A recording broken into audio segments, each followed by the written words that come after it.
एक खामोश और पुरसुकून गांव था। इसी गांव में एक गधा रहता था जिसका नाम लालो था। जहां बाकी गधे अपनी ताकत और बोझ उठाने की सलाहियत के लिए मशहूर थे, लालो अपनी मेहरबानी और बहादुरी के लिए जाना जाता था। लालो का मालिक एक मेहरबान किसान था जिसका नाम करीम था। करीम हमेशा कहा करता, लालो शायद सबसे मजबूत ना हो, मगर उसका दिल बहुत बड़ा है, और ये बात सच थी। गांव में जब भी किसी को मदद की जरूरत होती, लालो सबसे पहले आगे बढ़ता, चाहे काम छोटा हो या बड़ा। एक दिन मौसम अचानक खराब हो गया। गांव के दरमियान से बहने वाला पुरसुकून दरिया अचानक बढ़ने लगा। आसमान पर सियाह बादल छा गए और तेज बारिश होने लगी। गांव वाले खौफजदा हो गए, क्योंकि दरिया का पानी इतनी तेजी से चढ़ रहा था कि उनके घर और खेत तबाह होने का खतरा था।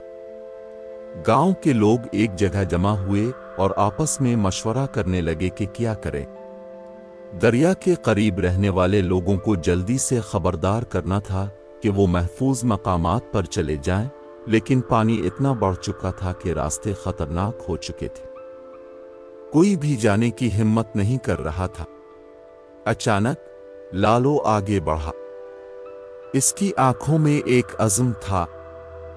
करीम ने लालो को प्यार से थपथपाया और कहा, लालो, क्या तुम वाकई जाना चाहते हो?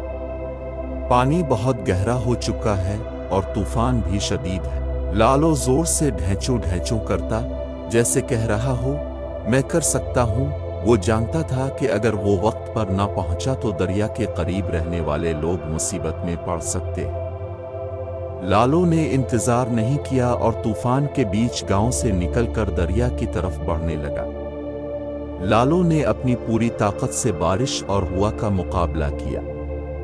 रास्ते में पानी हर तरफ फैल चुका था, मगर लालो ने कदम कदम आगे बढ़ते हुए दरिया के करीब लोगों के घरों तक पहुंचने का फैसला किया। पहला घर पहुंचने पर लालो ने जोर से आवाज लगाई। घर के लोग जाग गए और फौरन समझ गए कि खतरा करीब है। वो अपना सामान समेटकर फौरन बाहर निकल आए। लालो ने एक एक करके तमाम घरों तक जाकर सबको आगाह किया।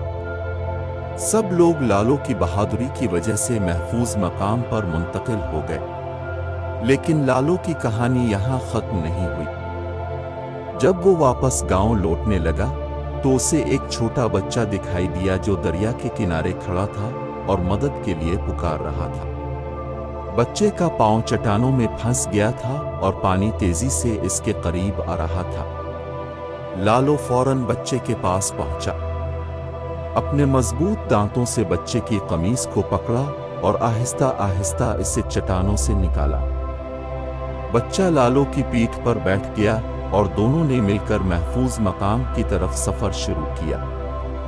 जब लालो और बच्चा गांव पहुंचे तो बारिश कम होने लगी थी। गांव के लोग लालो की बहादुरी देखकर खुशी से नारे लगाने लगे। सब लोग उसके इर्द गिर्द जमा हो गए और इसे शुक्रगुजार नजरों से देखने लगे। दरिया के किनारे वाले घर के लोग लालो का शुक्रिया अदा करते रहे और बच्चे की मां ने आंसुओं के साथ लालो को गले लगा लिया कि इसने इसके बेटे को बचा लिया था। इस दिन के बाद लालो को गांव का सबसे बहादुर गधा माना गया। लोग अब उसे एक आम गधा नहीं समझते थे, बल्कि एक हीरो के तौर पर देखते थे। लालो को अपनी बहादुरी और मेहरबानी की वजह से हर जगह इज्जत मिली। हर साल गांव वाले लालो के एजाज में एक जश्न मनाते और बच्चे इसकी बहादुरी की कहानी सुनने के लिए जमा होते।